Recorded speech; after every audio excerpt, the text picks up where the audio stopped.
PoJ के रिफ्यूजियों के अधिकारों के लिए पिछले 7 दशक से संघर्ष कर रहे संगठन रिफ्यूजी एक्शन कमेटी की तरफ से आज नगर स्थित डाक बंगला में एक बैठक का आयोजन किया गया, जिसमें जिले भर से सैकड़ों की संख्या में रिफ्यूजियों ने भाग लिया। इस बैठक की अध्यक्षता दिलबाग सिंह, सुखविंदर सिंह और एडवोकेट सुनील कुमार ने की, जबकि कमेटी के अध्यक्ष एडवोकेट चमन लाल शर्मा इसके मुख्य अतिथि रहे। इस अवसर पर बैठक में उपस्थित पीओजे के रिफ्यूजियों ने बारी बारी से अपने अपने विचार प्रकट करते हुए केंद्र सरकार की अनदेखी और रिफ्यूजियों से किए गए वादे पूरे न करने पर रोष प्रकट किया। चमन लाल ने अपने संबोधन में कहा कि वेंकैया नायडू की अध्यक्षता में पीओजे के रिफ्यूजियों की मांगों एवं समस्या हल करने के लिए गठित की गई समिति ने प्रत्येक पीओजे के रिफ्यूजी परिवार को 30-30 लाख रुपए देने की सिफारिश की थी, लेकिन केंद्र सरकार ने केवल 5.5 लाख रुपए देकर उसे अंतिम सहायता करार दे दिया, जो हमारे साथ ज्यादती है। इसके अतिरिक्त हमारी मांग रही है कि पीओजे के रिफ्यूजियों के पास जो संपत्ति में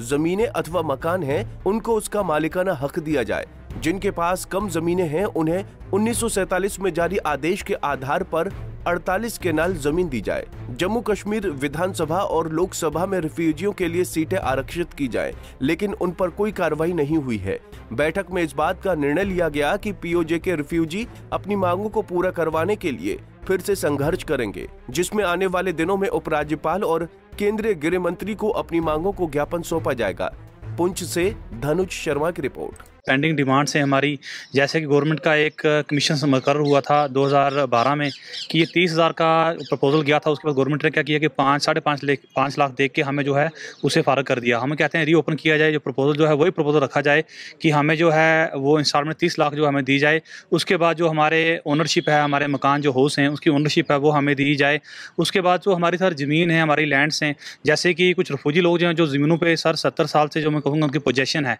वो जो लोग 70 ईयर से लोग जो वहाँ रह रहे हैं, उन लोगों को जो है बाहर निकाला जा रहा है, चाहे वो स्टेट लैंड हो, चाहे वो रोड हो, चाहे वो खालसा सरकार हो। हमारी यही मांग है कि जो ज़मीनें हैं उनकी, वो ज़मीनें जो हैं उनको दी जाएं और उनको जो है ज़मीनें उनकी जो स्केल है 48 कनाल जो उनकी स्केल है, उनके स्केल के मुताबिक जो है उनकी ज़मीन जो है सर वारा आनी चाहिए। ये डिमांड जो है लोगों ने इस मीटिंग में जो है लोगों ने एक एजेंडा तैयार किया है कि हमारा जो एक मेमोरेंडम होगा वो गवर्नर साहब को दिया जाएगा, होम मिनिस्टर साहब को दिया जाएगा। तो इसी में हम गवर्नमेंट से, हमारी आपके माध्यम से एक रिक्वेस्ट भी रहेगी कि रिफ्यूजियों का बहुत देर पेंडिंग में कहूँगा 70 या 80 ईयर से जो है डिमांड चल रही है। ये डिमांड जो है आने वाले इलेक्शन भी हैं, गवर्नमेंट को चाहिए, खास करके मरकज़ी सरकार जो सेंट्रल सरकार को चाहिए, जो रिफ्यूजी की जितनी भी डिमांड्स हैं वो जल्द से जल्द जो है पूरी की जाएँ। बड़ी ख़ास मीटिंग थी, क्योंकि बड़ी देर के बाद हमने ये मीटिंग दोबारा शुरू की।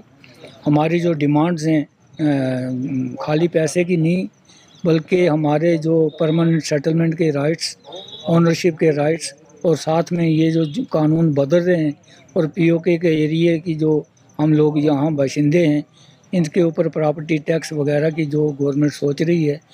तो इन सब चीज़ों के मद्देनज़र हमने ये मीटिंग जो आज ऑर्गेनाइज़ की थी। और आगे आने वाले दिनों में हम इस एजेंडे को लेके गवर्नमेंट तक जाएंगे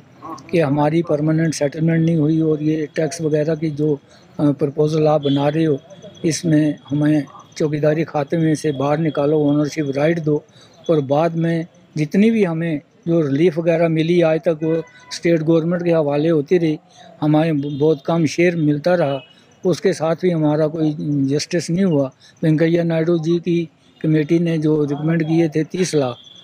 तो हमें मिला 5.5 लाख और फाइनल पेमेंट हो गई। इन सब चीज़ों के ऊपर दोबारा अगर गौर कर सकते हो करो, नहीं तो हमारे जो राइट्स हैं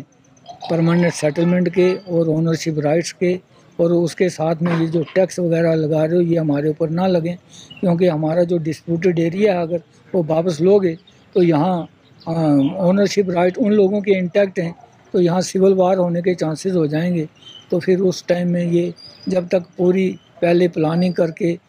उसके बाद हमारे जो राइट सेव करके नहीं करोगे, तो ये बहुत बड़ा झमेला बन जाएगा।